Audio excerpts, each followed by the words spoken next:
So, we go again, number 45, the Darn Study Godcast. Thank you again for tuning in.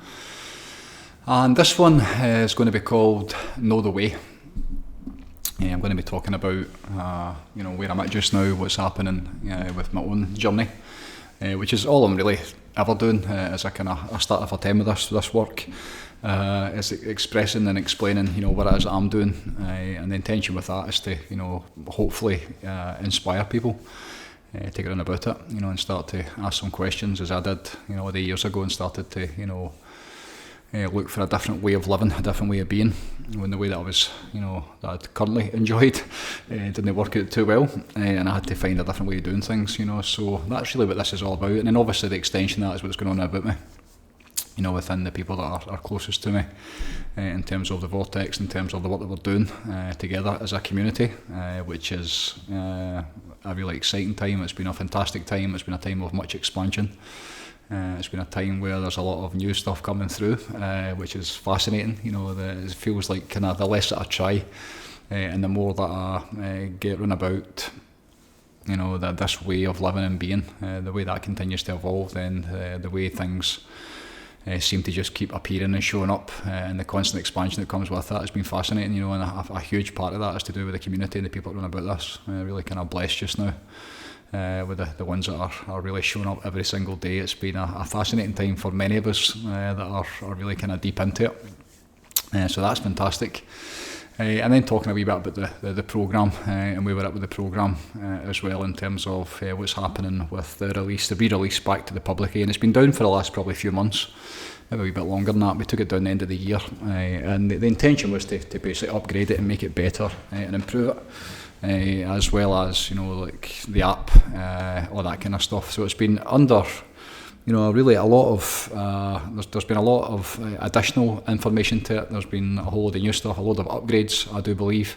I've not spent a lot of time on it. In fact, I've spent next to no time on it, if I'm honest. It's really interesting for me and kind of weird for me. I never ever watch myself or listen to myself. I can't do it. So there's a team about me that are basically doing that and preparing it and getting it ready, and we're hoping that's going to be, not hoping that's going to be getting released very, very soon, hopefully within the next month. There will be a date going out, I would imagine within the next week. We're going to nail a date and get it out there and get that going again. So a lot of people have been asking for it, so that's exciting.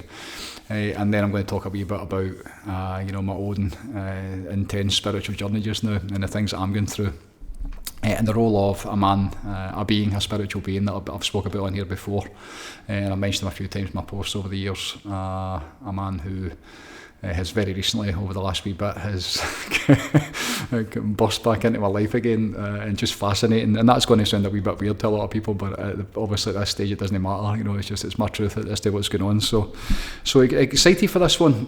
It's been an early start for me this morning. I've been up and away early this morning, and now kind of, it's funny when you sit down sometimes when you just about to prepare. You can't wait and you're excited by it, and I really enjoy doing these. I love doing the Godcasts.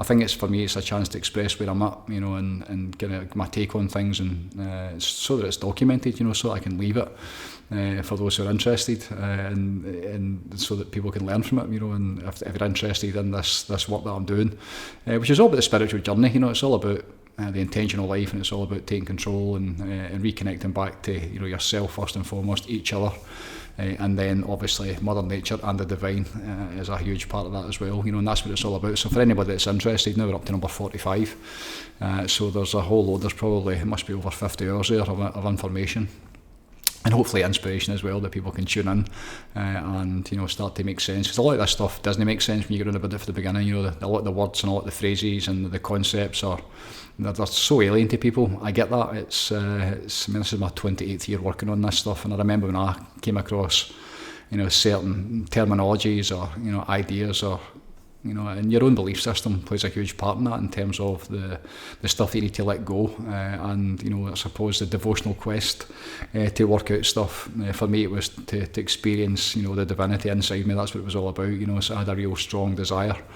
I never had anybody to I never needed motivated or really inspired by anybody. It all came from within. It was my own passion to go and work it out.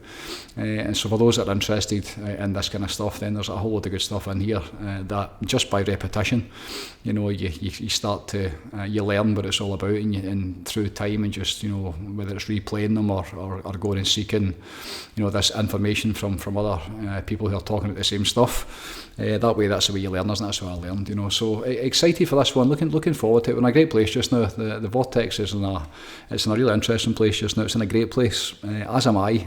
Very interesting would be the best way to put it for me just now. Physically, it's been very, very challenging over the last wee bit. Spiritually, it's the best it's ever been, I would say. Really recently, probably when I really got it, going back, what's that, probably 10 years ago, when the lights really come on, and I was fully awokened and awakened and inspired, hit with spirit. When I experienced, I do believe, enlightenment, when I discovered that direct experience of the divinity that I am, that's inside me, and as a result of that, knowing that it's inside everybody. Since then, off the back of that, I think certainly what happened to me was you kind of get, it's like you go to the moon and then you come back, and then it's like, what's next, and for me that was certainly what happened.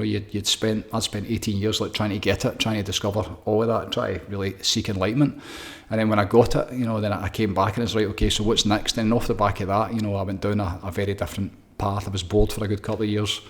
It wasn't really a case of what's the point. I was still doing the work every day, but there was a real kind of, probably just a settling in period of what had actually happened, and then making sense of it. And then lo and behold, when the next wave that came up, once I really got it for myself, and then after probably a couple of years of kind of trying to make sense of it, then over the last, since 2016, so nearly like 8-9 years now, 9 years in springtime actually since Vortex opened, then it was really just about passing it on, paying it forward, and helping other people, teaching people and sharing what I'd learned, and providing a bridge for people who are interested in it, so it's been very, very interesting, and over the last wee while, funny how it worked, after getting burnt out a couple of times last year, properly burnt out probably just November and December time, I was just burst, and realising that I had to make changes because of what I'd given over the last, probably 8 or 9 years.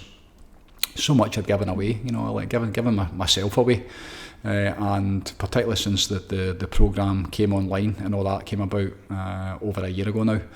And I get the how intense it was last year, how much work went into it, how much we really kind of tried, the amount of effort that was in it to get it out to people and to get people around about it, and to try and make it work, and make sure the content was right, and myself, Michael and Fern as well, the team, and then latterly the other ones that have joined us since, and really a very, very intense year, and then the realisation towards the end of the year that I was running in fumes.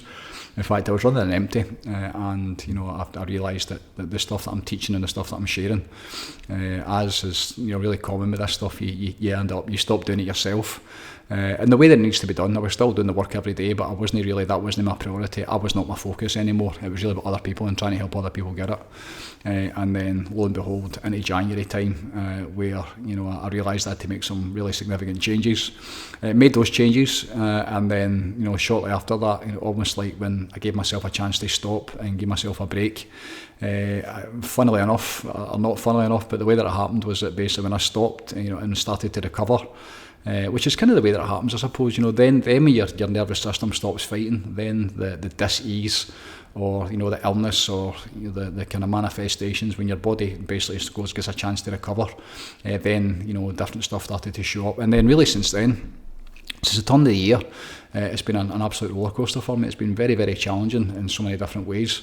There's something about, as you get older, especially when if you're awake and aware now about this work, if you're intentional with your life, and you've got the spiritual practice that I've got, and the meditation practice, and the awarenesses, I suppose, that I've got in terms of how things go together, and the journey of the soul, and all of that is really, it's hugely important, obviously, but there's also the ego side. There's a human being side. There's two things going on at the same time. There's the physical journey, and then there's a spiritual journey as well. And the spiritual journey is fantastic. I love that side, but the human being journey is a wee bit challenging. It always has been for me for a long time, for whatever reason. Maybe it's so that I had to go and learn, all these different ways to transcend the stuff that I've been able to get through. This period I'm in just now is the exact same as that. I'm having to learn ways as to how to get beyond certain things, physical ailments and dis-eases within my body. And it's been a fascinating process. It's the kind of thing that I wouldn't change it for the world, because of what I'm becoming through it, but at the same time, the reality of what's been going on makes it very, very difficult. So it's an interesting thing where I believe that I kind of signed up to help others. That was the role that I chose to take a long time ago. So it kind of feels like I'm the one that always has to go through it first and make sense of stuff and find the answers and find the solutions and find the way through things, and then kind of teach the other side and help other people who are going to be suffering or already suffering with the same stuff. That's always been the way that it's been for me, and because I'm kind of this spiritual awakening that's going just now, I've been doing it for a long time now, so now I'm on the other side of a lot of the stuff that people are getting on about, and especially just now with this massive wave of light that's coming through in the world at the right time and not before time, but because of what I've gained and become and learned with my spiritual practice over the last 28 years, then I'm qualified to help people through it. And this is no different from that. I'm now standing right in the middle of this, but the lessons that I'm getting, the learning that's taking place, the ways that I'm discovering how to heal myself are just fantastic. So really grateful for it, which sounds bonkers, but if it hadn't happened, or the stuff that I've been experiencing hadn't happened, then I certainly wouldn't be doing a lot of the things that I'm doing just now, and I certainly wouldn't be becoming or expanding the way that I'm expanding just now. So that's really, really good. It's fascinating as you do get older. I've been playing a fair chunk of golf recently, and it's amazing amount of older people, because I work most night times. I work. So a lot of the times that I'm free during the day, if I'm not kind of coaching or doing whatever sessions during the day, and me and the pooch will, instead of taking just a walk, I'll take it to the golf course. And it's amazing the amount of retired people that I've met over the last probably 6 months to a year. And it's amazing at different stages, because they start to open up, they start to tell you what's going on, and they share, what's going on with them physically, and and a lot of them are obviously in the healthcare system. In fact, I would say every single one of them is, and you hear about the challenges they're facing with their physical body.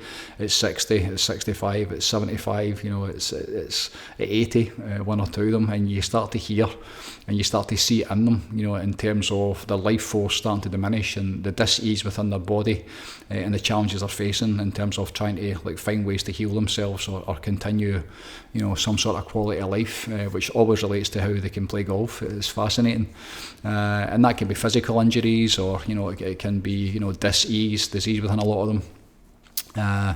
And it's really interesting, because you get to, I love the elders, but as you get older, you get a real respect for elder people, and there's something nice about the people running about the golf course. So I realise there's some good people.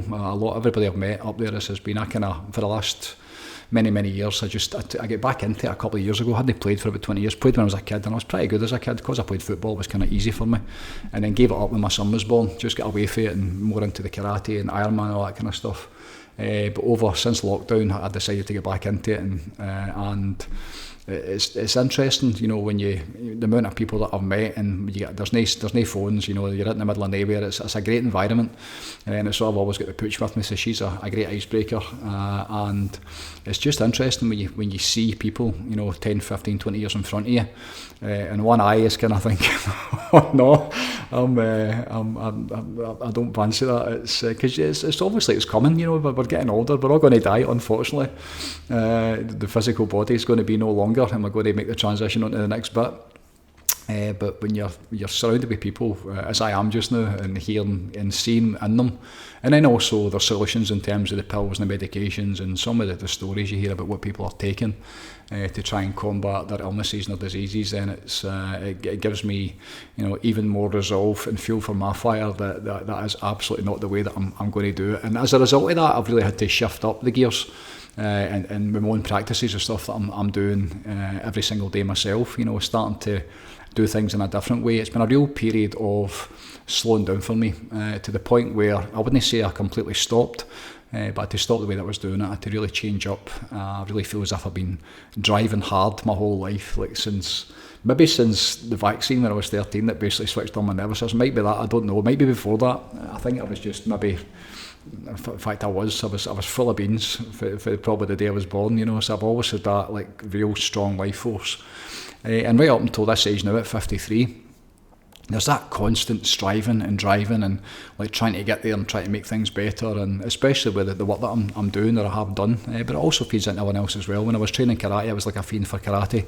When I got into triathlon, before I knew it, my first ever triathlon I did was a half Ironman. Second one was a full Ironman. First time I ever ran a marathon was at the end of a full distance Ironman, and then first ever ultra distance run I did was 100 kilometres. So I've always been, it's either sugar or shite. I'm all in or I'm all out. That's kind of the way that it's been for me. And very much aware, because of my relationship with my acupuncturist, who's my doctor, and my interest, I suppose, in Eastern philosophies and medicines, and how the ki or the chi or the prana, depending on what you call it, what bit of the world you're in, but your life force basically, how we use that up. And how some of the Eastern philosophies about only having so many heartbeats, and the one for me was the amount of energy you've got within your kidney energy. Once that's done and dusted, then you're done and dusted basically. And it's interesting, Brian, my acupuncturist, a couple of times over the years, my mum was the first one where he basically said to me that it started for her. He could feel that her life force was on the way out, it was starting. It was a good few years before she passed, but I could feel it as well at the time. And since then, a couple of people, one in particular, he basically told me that they weren't going to make it, which I found very difficult, but he was right. That person passed on very, very quickly once he'd said that to me. And that was a really steep learning curve. It was a difficult one. A good friend of mine that I'd sent to Brian for help, and he told me and he shared with me, and it was really upsetting. But again, just the power and somebody like him that can tap into the energy. So it's like when you're aware of all that different, I suppose, evidence as to how much life force you've got in you, and listening to him over the years basically saying to me, you need to back off a wee bit, you probably should start to slow down a wee bit, and realising that I couldn't, just on to the next mission, what's next, that's always been the way for me, with the best intentions, to get off myself first, which I got, and then to pass it on, especially with the vortex. It's been, it's the time and effort that goes into it, it doesn't end, it's not like you finish at 5 o'clock and then you don't pick up to the next day. It can be sometimes 24/7, including when you're sleeping as well, when you're on this path of the spiritual progress and your spiritual journey. When you really sign up for it and you really commit to it, then you don't ever really get a break for it. I remember Brian saying to me, be careful, because spirit will have you working full time, and that was years ago. That was probably 10-12 years ago he said that to me. And he's right, if you sign up for it and you commit to it and you want to be a part of the solutions and part of the light, then buckle up, because God or consciousness or the field will absolutely find a way to get you busy, and that's been the case for me. So over the last wee bit where I've had to really slow it down, and really a session with him where he basically put the fear of God into me by basically telling me the truth as to where I was at, and me realising that I had to stop. I really had to okay, this isn't working anymore. And that was like a kind of, that felt like a real kind of crossroads moment for me. That felt like almost the end of my, for being a boy, and then you become a man, you become, a father and a family man and a husband, and years in business and all that kind of stuff that you do. The different archetypes, I suppose, of like you had the warrior, as Wayne Dyer used to talk about it, Carl Jung, the warrior and the athlete, and and then eventually you get to the stage where I'm at now, and I've always felt like I'm probably a wee bit, because I started so young for me, things are probably happening a wee bit earlier than probably for most people. Most people just don't wake up to their, probably mid-30s or early 40s, when the midlife crisis hits, and it's like, okay, what's this all about? That was for me at 24, 25. I had like a midlife crisis. I had an absolute existential life crisis. I had to really get my shit together and do it a different way. So the stage that I'm at just now, and the realisation that I had to basically change and had to stop the way that I was doing it, that was really difficult, back in probably February time, where I had to go, right, okay, this isn't working anymore. And then your whole identity, because a lot of that's addiction as well, you're addicted to this. I'm addicted to this work. I'm addicted to helping people. I'm addicted to try and, to the divine. I'm addicted to God, absolutely, to, helping, get this information and inspiration out there so we can get as many people as we can onto the light side of the force, so we can hopefully save this world before it crashes and burns. So all of that, and the way that I've been doing it, with the best of intentions and the amount of effort that I put into it, by God, I tried. That realisation that it wasn't working anymore, realisation I had to do it a different way, that was really challenging. It was like a real not going to say a crisis of identity, but it was the realisation that the way I was doing it and my own identity of how I was going through it wasn't working and not sustainable. So at that point I had to make some decisions and have a really good look at myself. And then, it's like trying to slow the plane down, the jet fighter that's battering along, and then how do you stop it? How do you basically land the plane and then stop it? And then over the last wee bit, that probably took me a month and a half. And now it's I feel like it's like a refueling phase for the jet fighter. I hadn't even thought that analogy before now, but it's brilliant. You're battering along, just fighting all these wars, these spiritual wars, which is where the world is just now. And then you get the flashing lights, the warning lights start to go on, and you've got to go and land an aircraft carrier and get back down. And now it feels like I'm getting put back together again and refueling and getting rearmed, I suppose. So I can get back to war again when it comes. So it's been, the bit I'm at just now is great. I'm at a fantastic bit now. It hasn't been that way for a wee bit. It's been really, really difficult. I'll not lie to you. But the bit that I'm at just now is absolutely fantastic. The transition and the evolution of what I became because of the pain and the suffering and the contrast has been just nothing short of magical. It really is. And now, what's this, went to kind of 1st of May, the month of Mary, month of my mammy, Mother Mary, month of Mother Mary. The Catholics know that one, the month of Mary. So since January time, so this is my 5th month of really being on a different page in terms of lifestyle and looking after myself and really living very, very clean again, in terms of taking almost, now it's all the processed foods. I've just started another cleanse again. I'm on day 3 of a cleanse. Medical medium information, I've started that again, inspired by John Maguire. Thank you, John and Sandy, you gave me that one. They're on day 5 or 6 probably now, and just a wee bit of contrast that I knew, an additional contrast that I didn't really want or really need, which I'm going to talk about in a wee bit, how that came about, and the realisation that it was time to level up again and make some more changes. So can I get into almost what's January, February, March, so month 5 now, starting to get into 5. Spring is definitely here. There's kind of shades of summer, just a wee bit. The sun has been burning the last few days. It's been fantastic, and the flowers and the trees and the golf course is looking amazing. It's all starting to come together, and it's a real time for like blooming. That's what it feels like. And here's me now, like in my 5th month of being really clean, in terms of everything that I'm doing. I've taken all caffeine out of my diet, so even like black teas and stuff, which when I stopped coffee had crept back in over the course of the last year, and I've had maybe sometimes one a week, sometimes it was one a day. I've never been addicted to coffee. It's the kind of thing I could give it up. I never ever had more than one a day because of how much it affected my sleep. Just my nervous system does not like stimulation, does not need stimulation, let's put it that way. But since January time, there's been half a shot of espresso, which nearly killed me. That was back in January time, and then over the last probably couple of months, I don't think I've had no black tea whatsoever, so nothing caffeinated. It's all herbal teas. Mint is my absolute favourite. I'm loving mint, and it's amazing when you kind of the stuff that I'm now doing, the stuff that's coming through me, the inspiration that's coming through me, the work that's coming through me. That last 4 months into my 5th month now has really been like a pre-season. It's been like a real kind of tending to myself and I suppose resetting myself, reconnecting back to myself, absolutely, so that the stuff that now is coming through, without being in that, without the burnout last year, without the disease and without the stuff that's going on within my body and the change I've had to make, there's no way I would be where I am just now. So again, really grateful for the contrast. Thanks for the pain and the suffering. If you know how to get through it, if you know how to take that gift and then spin it and then use it to your advantage in terms of changing the way you're doing things. That's what I've done, and that isn't easy.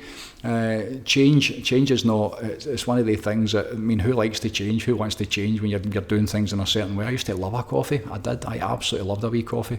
Now and again, I love going into the Glasgow city centre, Edinburgh with my wife and our day off, and then having foods that I wouldn't even consider now, as a treat, and coffee and a cake and all that kind of stuff. Now it's just like I'm in such an incredible place just now. My system is so clean just now, and the benefits that I'm receiving just now there's no question. It's that choice, isn't it? God bless the choice. So it's a massive transition time for me. It's been a lot of letting go. I've had to let a lot of stuff go, which has been very interesting. that came through acupuncture again.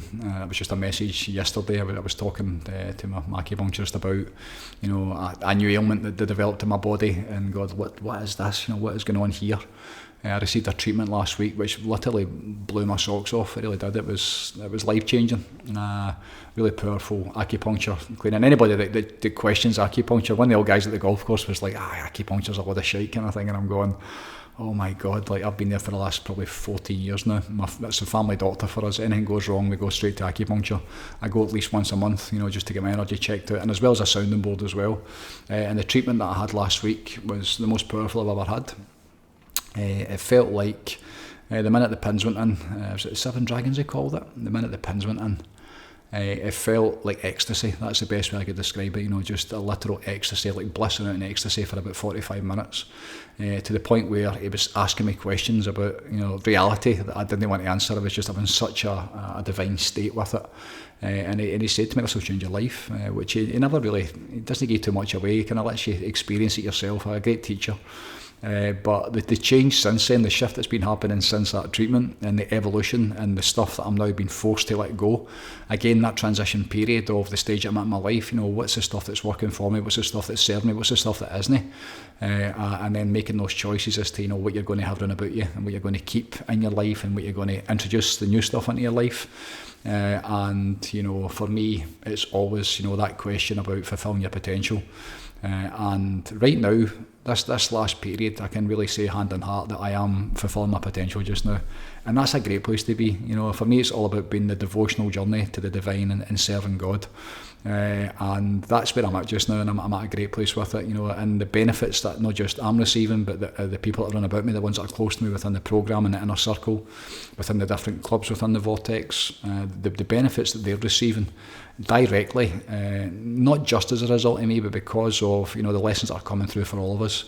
And there's a good load of them now. I'm not even going to give a number. There's a load of them now round about it that are really evolved beings, in terms of their spiritual practice and meditation, and so we're rising together now. The tide is rising together. The hard work has been done over the last year, and it was so worth it. It's been so worth it when you hear people where they're at, and also for obviously new people coming in or at different stages of the this intentional life, depending from waking up, like basic awareness, all the way through to enlightenment and working for the divine and working for the light. There's all different steps to it, and it takes time. But it's amazing how quick it happens. It really is. It's been fascinating to watch how quick some of these people over the last probably year to 18 months. You're talking about people now who have experienced literal enlightenment. They know the divinity that's inside of them. The things that's happening in the daily meditations are incredible. There's now 2 meditations every single day, 2 live meditations every single day. The way that came about has been just fantastic. It's absolutely wonderful. And to watch people and to see what they're getting, and the way they're expressing it so openly. These are normal people. Some of these people they've had some really kind of tough life experiences. So they grew up for just Scotland, normal Scotland, council houses and normal environments, and all different walks of life. And when you hear them talking about spirituality and talking about God and talking about the way and the benefits and the freedom and I suppose the relief and the healing. And the massive expansion that they've basically got by being run about this work, at that point, then it's all worth it. Everything's worth it when you actually see what people are getting, So it's a fascinating time. It really is. It's been a great time, the transition for myself. It's all about the path, It's all about staying on the path. It's all about doing the work and basically showing up every single day. And like a soldier for God, I love that. Being a soldier for the light. Standing your ground, and in this time that's really, really difficult. Which is what this is about. That's the challenge for me when you see people that are suffering. It's not a challenge. It's just it's frustrating, I suppose, a wee bit when you know like what this does for people and how I believe. In fact, I know this is the way that it's meant to be. It's certainly part of what the life experience should be for everybody. Obviously, a lot of people are not at a place where they're ready to do that, whether it's because of their own consciousness, they're not evolved enough, because of whatever, because they're distracted, because they're being taken out by the zoo or the circus or the jungle, and they're not able to. But for me, it's really offering I suppose a vehicle, where people can start to question what it is, and if they're interested, then get on about it. And then what we're now seeing, because of the testimonials and the people, there's so many of them now, people that have been basically applying, this stuff to their life and watching what happens. And it's amazing when I see people now with another Sunday satsang.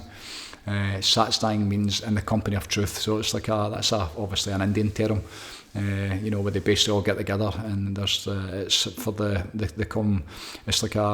the community joins up together for intentional spiritual practices. That's my interpretation of it. When you look up the definition, it says satsang in the company of truth. So the truth that sets us free, God, the divine. And it's amazing when you see people that have come in. There was 8 of us here last Sunday, and it's just amazing when you watch and you can see the difference and the change in people, how calm they are, how easy they are, how happy they are. To the point of tears of joy and tears of gratitude. And then when you see how evolved they are becoming in the spiritual practices, with the meditations, and you can feel it's palatable within the room. And the interesting thing is, when you get enough people, one's enough. You get 2 in the same room on the same page, then you can basically blow the lights out. But when there's 8, 9, 10 people sometimes, that are basically sitting in meditation, in the group, in person together, it's so powerful. It really is. It's incredible how everybody is contributing to that, and the benefits that each individual is getting in their life. It's amazing watching people opening up and starting to express themselves and find the way that it's meant to be, that true nature, that true self. Which is a way that fixes everything. That's what this is all about. That's what I'm doing here. It's talking about a different way of doing it. It's talking about the way that it's meant to be. Back into alignment with the divine. That's inside every single one of us. I was kicking lumps out of old religion over the last few weeks with Easter and all that kind of stuff. And I actually heard the reason that you've got the Easter bunny and why they've got Easter eggs. And again, if it's true, I'm not going to talk about it on here because it's the dark side of the force. But it's when you hear that kind of stuff, and then you see that the Pope just passed, and anybody that was unfortunate enough to see his funeral, some of his funeral procession, and how they cut about with the pointy hats and the masks and the costumes and the upside down crosses on the robes, and it's like, what the can nobody else see this? It's haunting, I think is the best way to put it, and that's ahead of the Catholic Church, So the whole thing about religion and the challenges that are faced with religion, that are faced with religion, and the religion bring to this world is all about. It's a separation game, isn't it? It's like that whole illusion of come to us, and the deal is that if you sign up for us, then we're going to get you into heaven, and if you don't sign up for us, then you're going to go to hell. That's the Catholic bid, or maybe purgatory if you're lucky, which is a nightmare. Just that waiting room, hoping that somebody's going to pray for you, and then St. Peter's going to let you into this illusion that they call heaven. That was my understanding of, that is my understanding of organised religion and Catholicism, and really kind of the bad rap that Jesus got, being run about it, and basically devoting his life to the way. He and his disciples were followers of the way. Jesus, the way that they basically took him, and when he said he was a son of God, and then they switched it up very quickly and made him the son of God. So then he became the only one, and then what they built on top of that. We talk about a sales campaign in terms of what they're still doing to this day. It's fascinating, so if Jesus is the Son of God, then nobody else can be. That's terrifying, that's horrible. That isn't true. That's just so far removed from the truth and everything that I know to be true because of my own, direct experience of the divine, and not just me, but a lot of people run about this. So all the challenges we face in the world and the problems that we face, and you just need to tap in for 2 minutes and have a look at the world. Switch on the news, if you dare, and see what's going on in the world. The circus, it's a literal circus. You watch what's going on in America, and you watch a man the trumpet, and you see how far, just a piece of shit, just absolute, just nonsense, a clown. This country's the exact same. The leaders, these hand-picked, clowns that are basically ushered in with all these elites to basically run the world and do what they want for their gain, for the elites' gain. And whatever they get, whatever kind of many pieces of silver or gold that they get for their services, and then us, the common people, basically lost within all of that, and getting sicker and sicker every single day. Every time I go out the door, I'll meet somebody that's not well. It's fascinating, with the amount of people that want to tell you what they're struggling with, the amount of cancers, the amount of suicides, the amount of people that are really suffering with like terminal health conditions. Since COVID, it seems like there's been a massive shift in that for whatever reason. But that way doesn't work. That way of living and being, and the faith that's put into the entire system, the whole thing. I remember the day that I realised that every single thing that I knew was wrong. That was a tough day. That was a really challenging day. I'm thinking the music industry, the films, the politics, the way that it's set up. And I understood, and I'm now talking about it, like I've been speaking about it on here for years, with my posts, the spraying in the skies, the chemtrails, and I know they're talking about solar dimming, and you're going, it's all real, it's all true, and even the what this world is, we don't know. You're taking somebody else's word for it, and I've always believed that unless you see it with your own eyes, then I don't trust anybody or anything unless it's God. Anybody else, if there's a human being involved and there's money to be made on it, you need to be very, very careful. So unless you feel it, see it, touch it with your own eyes, then you've got a chance to make an informed decision. But the fact that somebody just tells you something's the way that it is, then at that point, that there's questions, certainly for me, that are raised, so that way doesn't work. The world doesn't work, that's really clear. One of the things that I'll say to some of the gentlemen that I'm hearing at golf is like, how's it going for you, how's it working out? I never ever try to sell this stuff, I can't sell this, I've stopped it a long time ago, and unless they ask me, like, what is it, because pain and inflammation, a lot of them are really suffering with like chronic pain and inflammation. And I know if I had an hour of their life and I basically taught them how to breathe, that might be enough to switch off their pain and stop them taking the pills that are ruining their stomachs. And then if I got a chance to get their feet into a bucket of ice water, no a full bucket, an ice bath, or that could probably kill some of them. But putting their hands into ice, and what it does for you, you're just the relief you get by flushing in that new chemistry and basically switching off the pain receptors. I did it with my mum. My mum was in the hospital, dying. Used to take in a big cooler full of ice, and she would sit with her feet in it for 2-3 minutes at a time. Did it very regular. Wasn't every day, but very regular. And the relief that she got, just that massive stress under relaxed conditions with the breath as well, and the benefits that she would find and the relief she would get. It was a great time to watch her, as way she was suffering, and yet putting faith into me, and and how these tools and techniques enabled her to find some sort of peace at a time when she was in that environment in the hospital. It was horrific. So it's very, very challenging, and the way, and it's frustrating as well, but the way that I try to somehow like hook them and reel them in, it's like, how's it working for you? How's it going? And the amount of times you hear that they can't take the pills anymore because their stomachs are ruined, and they're not working anymore, that the steroid injections and all that kind of stuff, it's clear to me to see that the that system doesn't work. But the belief system's everything with that, and that's where you've got to respect their belief system, and their faith in the doctors, and their faith in all that, because of how they've been programmed their whole life. But it's still very challenging. You've got something that can absolutely help them, and they just don't want to play. It's very, very interesting. So this way of doing things, this is the way that, really, I believe that everybody needs to get a wee tasty. And I saw it again last night. It doesn't matter what you're coming in with. It doesn't matter what your belief system is. It doesn't matter, what you're expecting. It's good if you've been onto the website and had a wee look, and that doesn't turn you away. When you see me talking about God and spirituality, and but when you see the testimonials, go into Google and look at the testimonials, and you see, you read the website, and you find out a kind of taste of what it is I'm actually doing. When you come in and you actually experience it, when you understand what it feels like to have your nervous system switched off, when you understand what it feels like to have like complete peace of mind, and basically be in that, parasympathetic nervous system, rest and digest, like in full recovery, to the point where you can't even think, and then through the intentional breath, my intentional breath, to reconnect back into yourself, to reconnect back into your heart, to understand what meditation actually is. Not just as a word, to calm your mind, or to escape, or to stop thinking, or to disappear from it. That's not what it is. Meditation, the purpose of meditation is union with God. It's union with the divine field of consciousness, that infinite mind. It's to reconnect back into that, to be in spirit, to be inspired. That's what meditation is. It's not to sit and quiet your mind and stop yourself thinking. Like, I don't know what that is. that's like escapism, and that's what a lot of people, that's why they think that they've tried meditation and they can't do it because they're in chronic stress.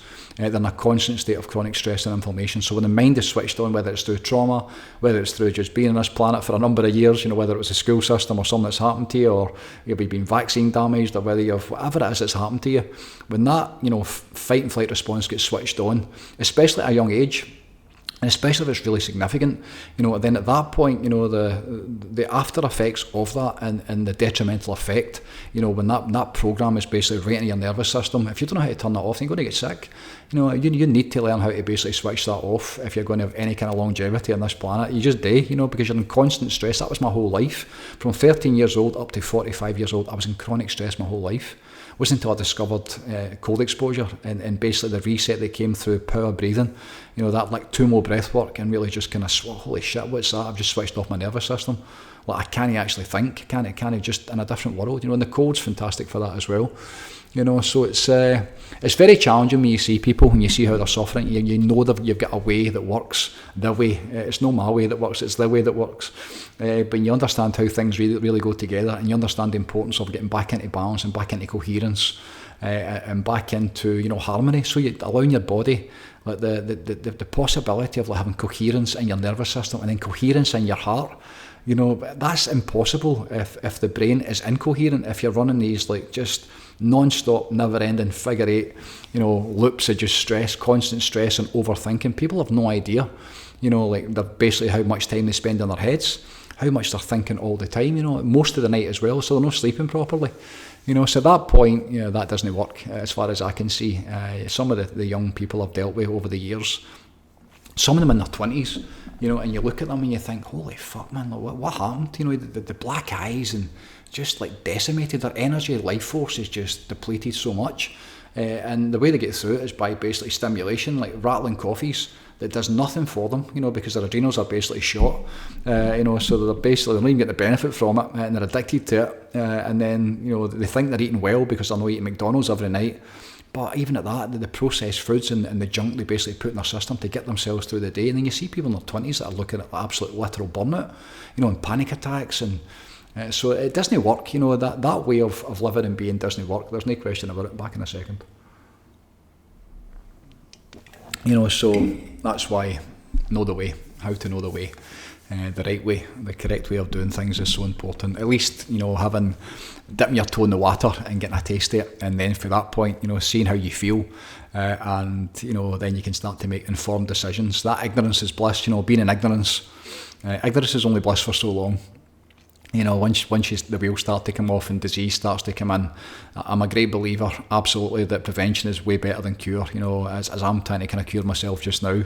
And I could have easily stopped this years ago, I do believe, by certain things that I was doing, so it's just fascinating. And that's over the course of my life, way back to Western diet and medications and the stuff that I've been through. It goes back a long way, and I didn't know, I was in ignorance, but if I did know what I know now, and had the pain and suffering I've had to endure a wee bit, then would I have changed? Possibly, maybe not, because you think when you're young you're indestructible and it's never going to change. When you're 20s and your 30s and this is just the way that is, it's great. Time you get to 40 and then 50 and then 53, things definitely change. You start to kind of you start to obviously have the consequences of the previous like 5 decades of my life. And all the dunce I've had along the way, all the stress that's been in my system that entire time for most of my life. Absolutely addicted to stress as well, which is really interesting.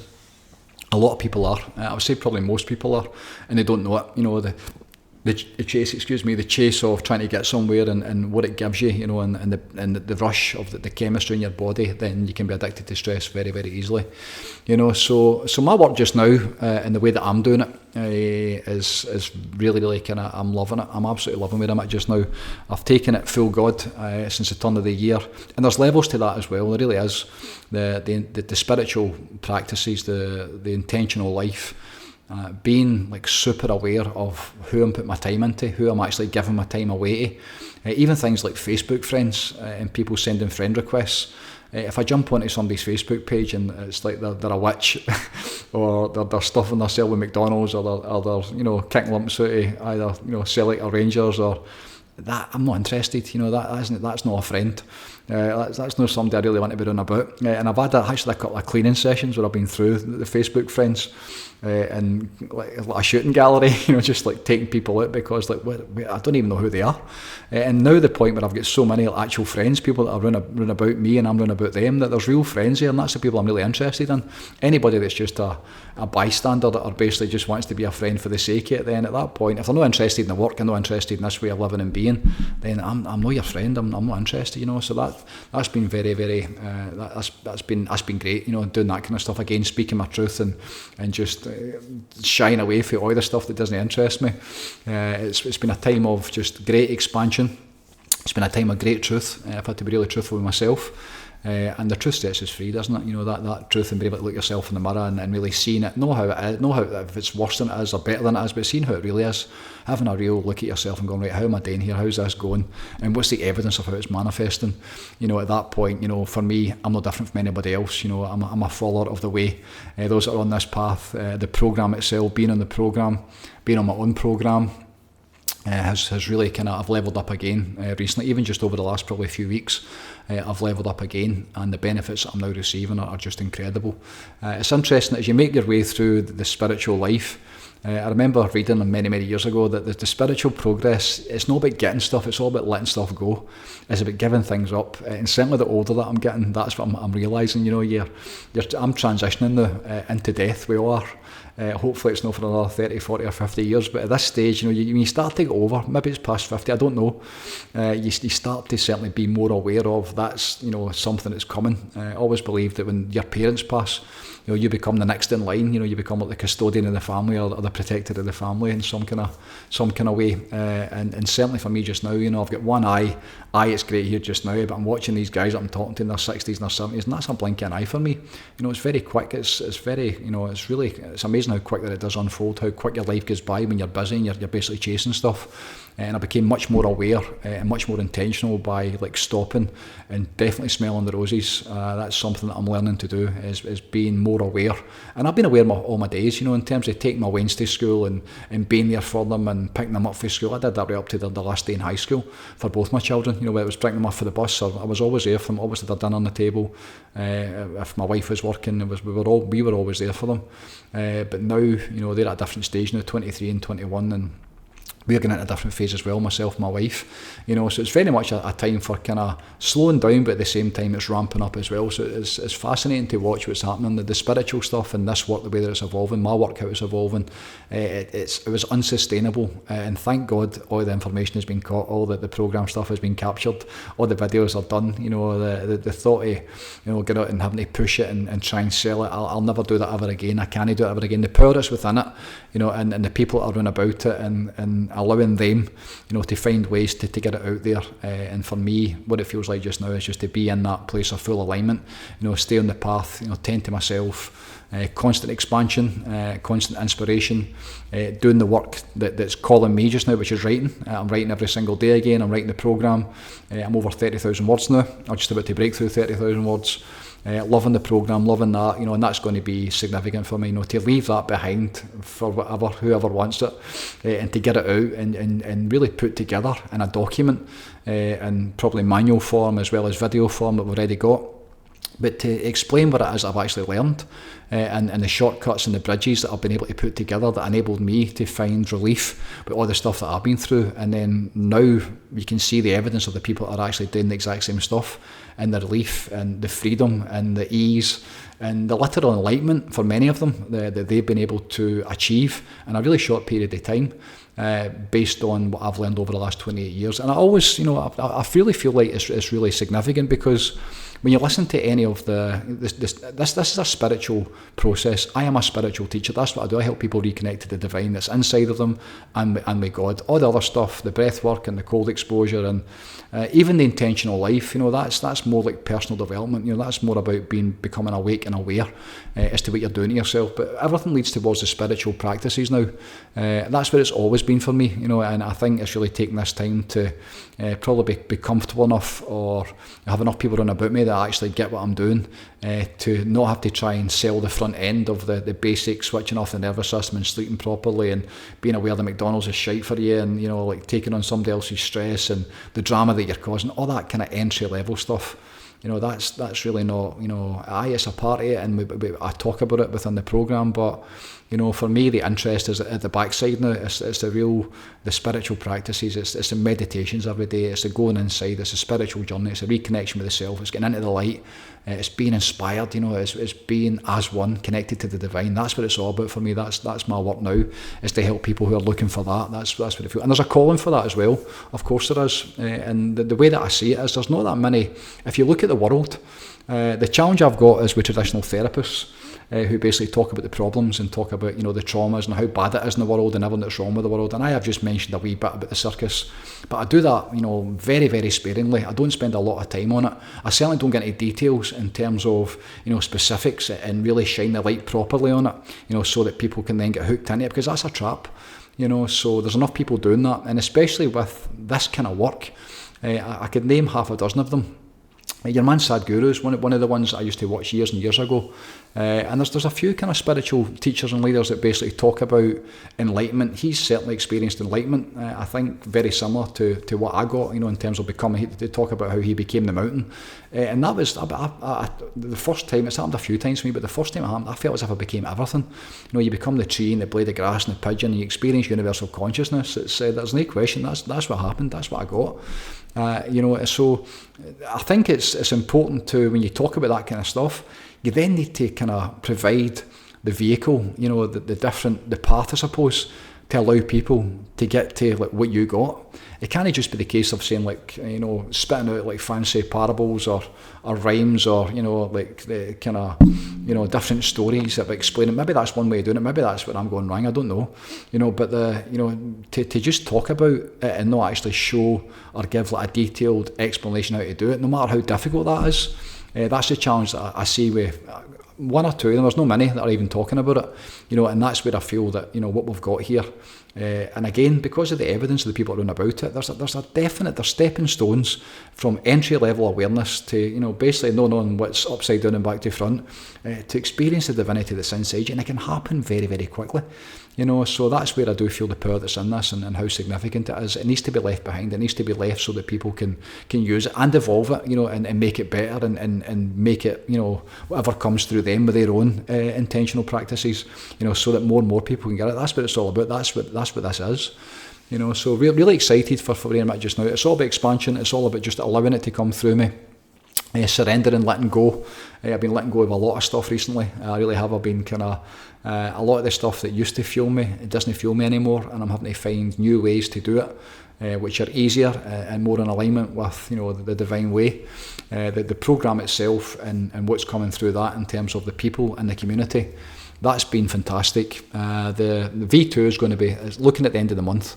The next 4 or 5 weeks, V2 will be getting released again, which will be great. It's going to be fantastic. I think it's taken up to now to really find its true identity. The time that it's been down has been a great time. There's been massive shifts in so many different ways. Myself, a lot of kind of things that are going on about it has been massive changes. But I think now, for anybody that's coming in and asking what is it, what is the programme, what's it all about?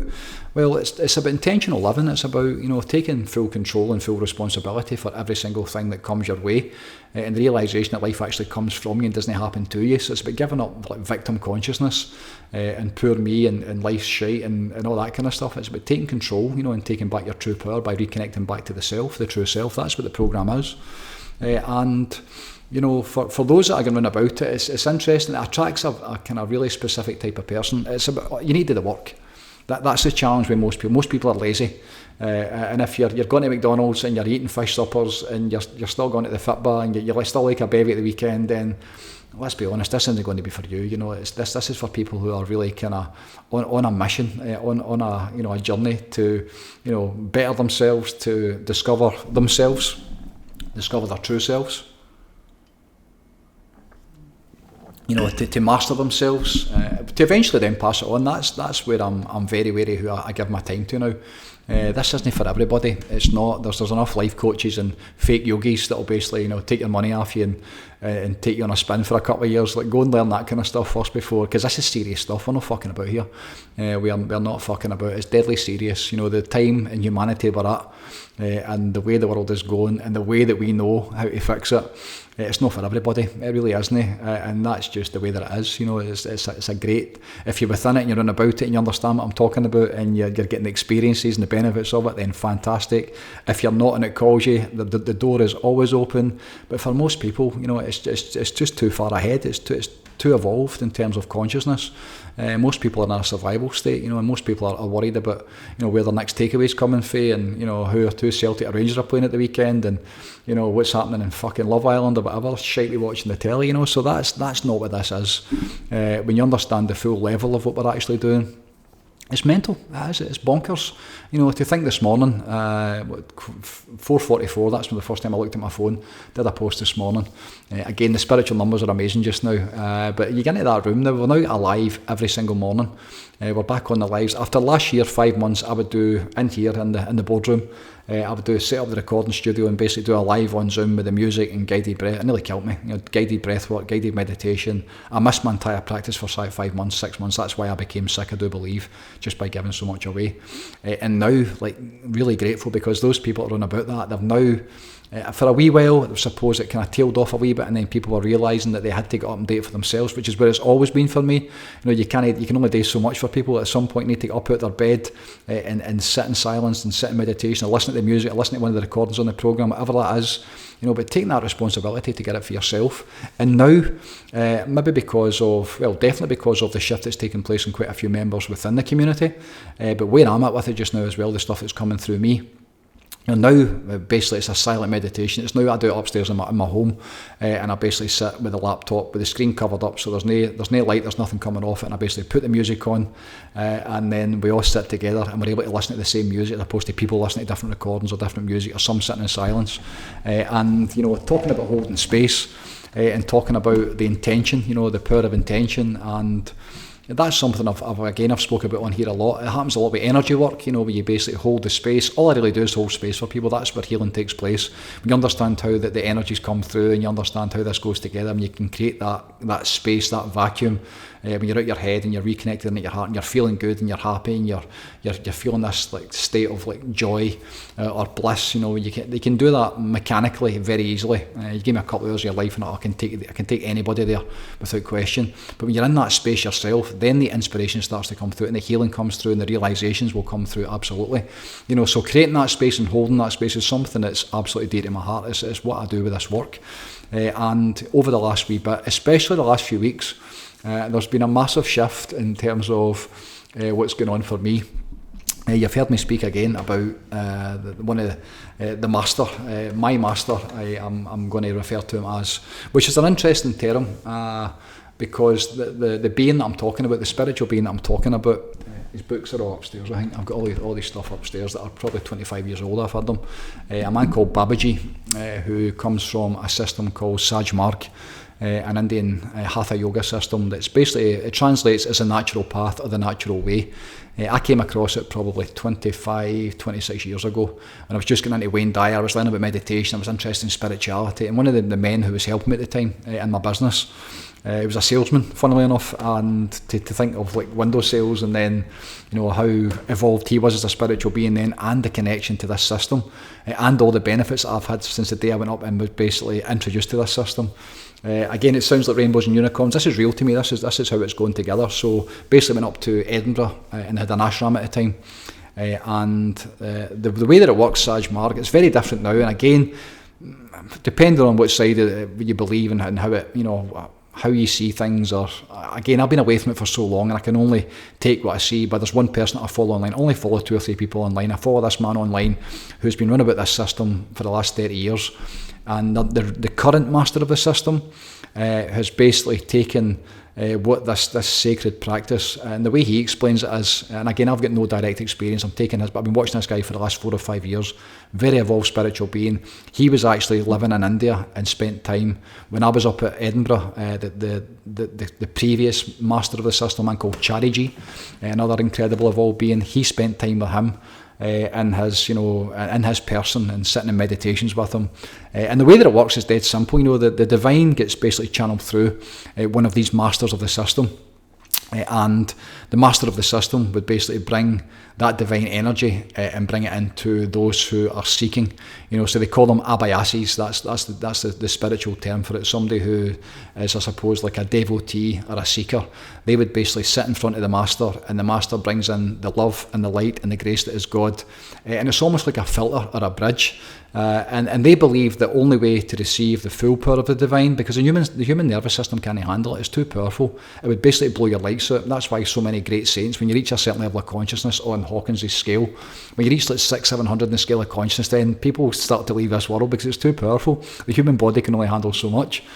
So this master of the system is basically like a filter. And there's two parts to the process. There's obviously the meditation side, where you're basically sitting in connection with the Divine Master. And the second part is a cleaning process, where you're getting rid of all the stuff that you've been carrying on the journey of your soul. That's something that, again, it's very different from organised religion, where they believe that you come in and the body and the soul meet up, and then when you die, you go to heaven and you go to hell. Whereas the yogics and a lot of the ancient, the indigenous tribes and indigenous people, they kind of know that the journey of the soul, many lifetimes, maybe thousands, maybe tens of thousands, I don't know, it's something that I've never really been into that much, to be honest, but I really kind of feel and I know that the soul is eternal. So to think you've been in a previous life, that's I can understand that, and I know people that they can talk about their previous life experiences and all that kind of stuff, but for me, the right here and the right now is enough for me just now. I don't worry where I've been, or in fact where I'm going. I'm actually looking forward to where I'm going after this life experience. But the cleaning process is basically something that the master of the system helps you to get rid of your old impressions from previous lives, the stuff you're carrying. They would call that a samskara. And that can be things like addiction or traumas, or the stuff that you bring into this world. And the idea is that you evolve on this life's journey, so that the next time around you don't need to deal with the same shit ever again. So things like addiction, if you're dealing with addiction in this time, it's because of something that you've carried from a previous life. If you're dealing with people with like sexual traumas or sexual addictions, a lot of them believe that it's because of something you've done in a previous life, and this is like the karma, it's like the balance being restored. So there's all this kind of stuff going on. So the meditation and the cleaning is very interesting. And for 20 years plus, the second master of the system, Babaji, is somebody who has been very, very dear to my heart. For whatever reason, I don't know. I remember one night sitting up in West Linton, middle of winter time, it was freezing cold in this week, and it was like a scout hall, their ashram. They had 2 wee buildings, which are no longer there. And I remember right at the end of the session, and I felt nothing. And one of the things I would do, I'd go up and you'd meet a preceptor, and the preceptor is somebody who's been ordained by the master of the system. So the master would basically transmit the divine energy through the preceptor, and you would sit with the preceptor, and the preceptor would basically come through the master, through the divine, through the master, and through the preceptor, and you get the benefit of that. So again, it's like another filter, so you can get the direct experience. I did that probably half a dozen times, and I felt nothing. Absolutely, right at the start of my journey, I felt absolutely nothing. But one night in particular, right at the end of this, it was like a freezing cold Tuesday night, sitting in this hall. It was Baltic, and right at the very end of it, this lady came up, and she says, "I wondered who was getting all the special attention tonight." And the way she said it, she looked right into my soul, and the way she said it was like, what the f, and I felt nothing, absolutely nothing. But interestingly enough, over the last 20 years, I've always had this kind of connection, I've always had this feeling. And this man Babaji, this spiritual being Babaji, they reckon in a previous life, because of channeled information, they reckon he was Patanjali in a previous life. Patanjali, anybody that doesn't know, invented yoga. They reckon he was the reason whatever he did to Gandhi. Again, Gandhi had many challenges as well. Gandhi wasn't all love and light as far as the stories that you hear from them, from the system and the people that have been running about the system. But they believe that he was the reason, Babaji was the reason that basically Gandhi's spirit or his soul was infused, and he was able to get the British out of India. So a really powerful being. They believe he is it's like the guardian or like the gatekeeper or the saviour of the universe. And he's got a lot of these prophecies, they're called whispers from the brighter world, and he talks about the end of times and the end. It's fairly terrifying, some of it, because we're right on that just now, in terms of we still have a choice, human beings, but the bit that we're at just now, this is stuff that was basically channeled a long time ago, and he spoke about the dangers of electromagnetic frequencies, so mobile, all that kind of stuff, even though he didn't name it at the time, but how it was going to be so detrimental to the species.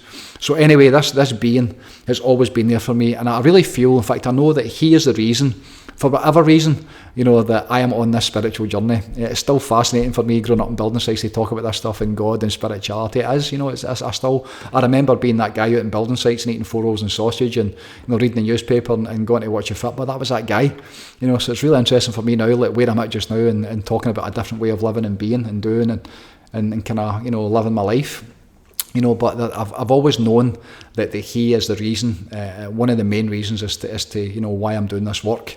And over the last wee bit, it's been really, really kind of, the evidence has been incredible, in terms of the connection that I've now got with Him. And I would never have called Him my master before. I would never have said that. They refer to them all the time as the master of the system, and the living master would be called my master. The current master of the system, again, for me, the way that I did it, I always believed that you didn't need anybody. You could basically go and get it straight to the divine, straight to the source yourself. And that's what I did. That 18 years every single day, sitting in silence, sitting in meditation. My quote was, God's one and only voice is silence. I would sit in silence for hours at a time. And I really got it. I did. I experienced it. It came through. But now, it feels like a real strong helping hand. Also feels like that filter, like the presence of the divine. And what I'm feeling in meditation is when the presence of Him, it happened a couple of weeks ago. I'm not going to go too far into it because it's really personal and it's really wonderful. And I don't want to talk about it because then, doubt gets raised up and then you start having to defend a position. I'm not going to do that because it's real for me, it really is. And it's very powerful. And the ones that run about it, the ones that are receiving the benefits of this, some in particular, have a direct experience, the ones that are closest to me. So the wee bed behind it, the Murphy's on, the energy work that we do, some of the stuff that's been taking place where people are literally getting their lights blown out, the light of God is coming through and blowing people away, and massive quantum shifts in their consciousness is taking place. Why? So we can help this world get back on its feet. That's what's happening. That's what it feels like. And this divine being, Babaji, is absolutely, because of my intention now, the time feels right to connect with Him properly. So when I'm sitting in my meditations, I can feel it. The other night I was in there and I could feel Him like standing over the top of me. It was incredible. Really, really, really emotional and very, very powerful and very real. And I don't do that stuff. I don't do rainbows and fucking unicorns. I don't do white feathers and numbers much. I don't either, It's like, although I did that post this morning, but normally that's no me, angel numbers and like that's or the tarot. That's not what I'm about. The direct experience, and I never really see anything, but I feel everything. And the class we did last Friday night, the meditation, again, it was the inner circle, the club, boys club and girls club together on a Friday night, and I'm sitting and I could just feel the presence in the room. And then the results after it in terms of, without me saying anything, what other people were getting, and then how that's now fed into, the meditations every single day. So there's another thing called the 9 o'clock prayer, which I've been aware of for years, but I've never really put a lot of time or effort. I've certainly never done it, in terms of being a practice for me. But now, every night at 9 o'clock, and the intention 9 o'clock is to basically sit in silence, 15 minutes of silence, and then there's a passage that's on their website. I can't remember it verbatim, but it's basically to feel and see and the realisation of the amount of people that are getting filled up with like light and love and faith and hope, and are on a spiritual path, like this rising tide of people rising together, and it's really the intention to see that unfolding in people, which is beautiful.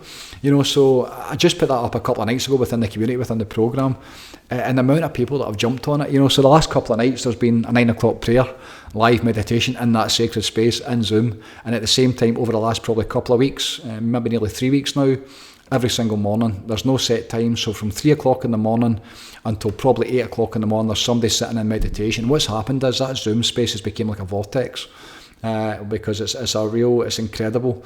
The people are now in it every single day. I jumped in this morning, I think there was 10 people in this morning. That was about between 4:45 and probably half 5, 6 o'clock. The amount of people are now sitting every single, they were there last night as well at 9 o'clock, so it's twice a day. So the space is open 24/7, you can jump in at any time, and there's an intentional essence, there's a vibration being carried within that space that anybody can tap into.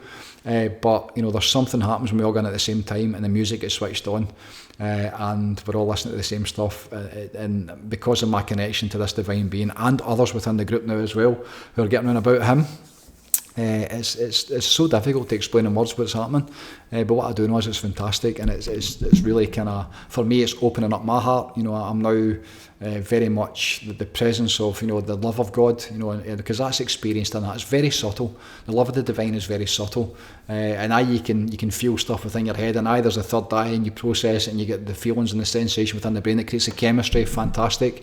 But there's something about when you really kind of get into your heart and the heart starts to open up the way mine is just now, and really feeling that divine love and light and grace and goodness that is God, and what it's doing to me, and how it's enabling me to keep moving forward and keep expanding and keep being inspired and dusting myself down, because my current reality is really kind of pretty challenging, but at the same time, it's that devotional intention to serve the light and to serve the goodness and to help get this world back to the way that it's meant to be. That's what it's all about. So really grateful for Babaji. A couple of days ago, it was his birthday yesterday. There was loads of birthdays yesterday. I think it was 5 people's birthday yesterday between the programme and people running about me. And the man who I listened to in America, the guy who was on about this work for the best part of 30 years, before he stepped away from it because of the current master and everything that he's done, he talks about the cleaning process during how the birthday time is a really significant time. And I woke up 2 nights ago and I had a real pain in my stomach. It felt like a bruise, and it's right on the kidney meridian, right on it's my large intestine, and just a real stabbing pain. And straight away you're like, oh fuck, cancer. You know what it's like when you're not right. You just go straight to the worst case scenario. That's it. Fucking cash my chips in, I'm going. And over the last couple of days, it was really, really challenging, because it would fire inside my system, and at the same time, it was painful to touch as well. I'm listening to these videos, and again, the synchronicities of stuff when you're really on the path and you're really putting time into it is amazing. And I'm listening to this man in America talking about how he was in these gatherings over in India or in America, and how the cleaning process that would take place within the different masters of the system. It's their birthday, how there's more, there's obviously there's more intention, but there's a belief that they actually come back and they play a bigger part as opposed to the way they normally do it. They're always there, but there's a way they normally do it. So it's much more, I suppose, intense. And he was talking about the stuff that would come through and happen during these significant times like their birthdays. So I was kind of aware of that, and I'm thinking about what's going on within my stomach and what's happening in my stomach and this pain. And all day yesterday was giving me the fear, kept firing, really difficult to sort of touch. Difficult to stop thinking about it, just worrying about it, and then you're making yourself sick by creating the chemistry of worry and stress. And I messaged Brian last night, my acupuncturist, and I'm going, what is this? Because he can tune in as well, and I'm saying, what is going on here? And he said, it's all about letting go, which is something I've been thinking a lot about and talking about on here as well, and over the last week, I've been consciously making that evolution without really, I suppose, right, okay, what am I holding on to that needs to be released? And for 2 days, this pain was there, and even just to touch it, that was the result of me starting to cleanse again, was just to go, right, okay, every bit of processed food. And for me, processed food is now pasta. That's it. I've done away with all the breads. I don't eat any rubbish, it's all good, clean food. But pasta was the one thing. I'm like, okay, so that's now gone as well. I'm doing a cleanse. That's it. I've decided because of what was going on. And last night, I played golf I was working last night till late. Finished 9:05 that the group was on, the programme, the kind of 9 o'clock prayer was on, jumped in, I think it was 10 people on it, jumped into that for about 10 minutes and played music at the end of it, did about an hour's meditation, and the amount of stuff that came up in terms of needed to be released, the way that I've been doing things, the way that I've been, I suppose that weren't working anymore, and that means harbouring stuff that's holding you back, whether it's anger or resentment or even trying too hard or forcing things, all that kind of stuff. And I really spent the whole of the last night just letting stuff go and making a decision. I'm not going to do it that way anymore. I'm going to be a lot easier. I'm going to be a lot easier with myself. I'm going to be a lot easier with people around about me. I'm still not going to suffer fools. There's no fucking about, there's a truth, there's a light and there's a dark side of the force. So it's choose your side, and if you're playing in the light, then I'm in. So I don't mean in that way in terms of letting people use me or abuse me or walk over the top of me or take advantage of me. None of that whatsoever. That's not going to happen.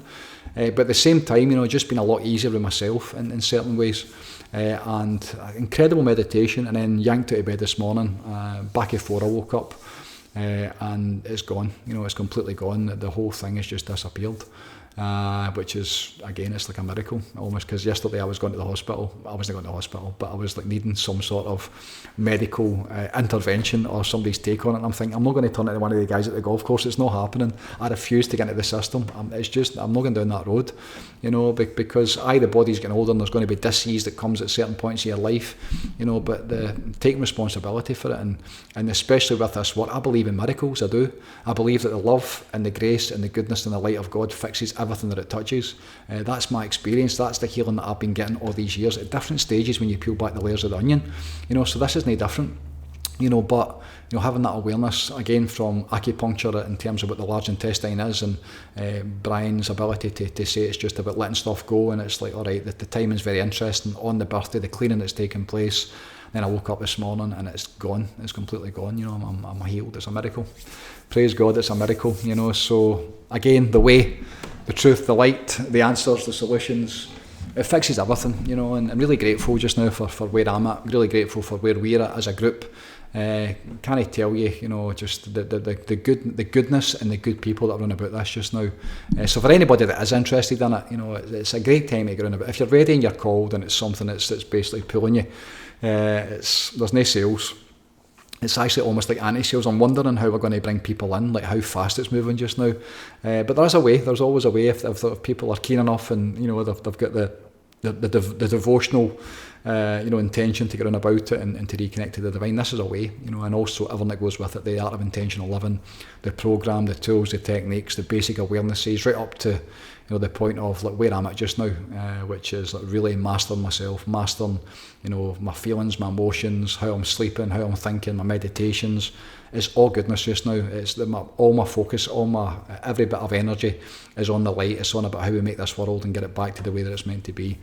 So really grateful and really blessed. So to know the way is what this is all about. The way that it's meant to be, back into balance, back into union with yourself, reconnecting with yourself, reconnecting with each other, reconnecting with the planet, absolutely, and then obviously the divine. Understanding what that is, what God actually is. No some dude sitting on a fucking throne with a Celtic strip or a Rangers strip with a flag run about his neck, and basically you've got to petition, with your prayer to try and save your soul. That isn't what God is, it just isn't. So it's inside of you. The power of the divine is inside of you. I am in the Father and the Father is in me, Jesus Christ. That's what he said. And all you need to do is basically learn how to go inside, to quiet the mind, to reconnect back into your heart, back into your soul, because that's where this essence, that's where it's kept. And experience it. You need to experience it for yourself. And once you experience it, the whole world changes. That reconnection process, I say all the time, there's nothing to learn. It's all about remembering. And when you remember the power that's inside of you, then the whole world changes. And at that point, once you're reconnected back to yourself, then we can go and fix the world. So, to know the way, number 45. Thanks very much for tuning in. God bless to you and yours. Take it easy. Hope to see you soon. Peace out, and bye for now.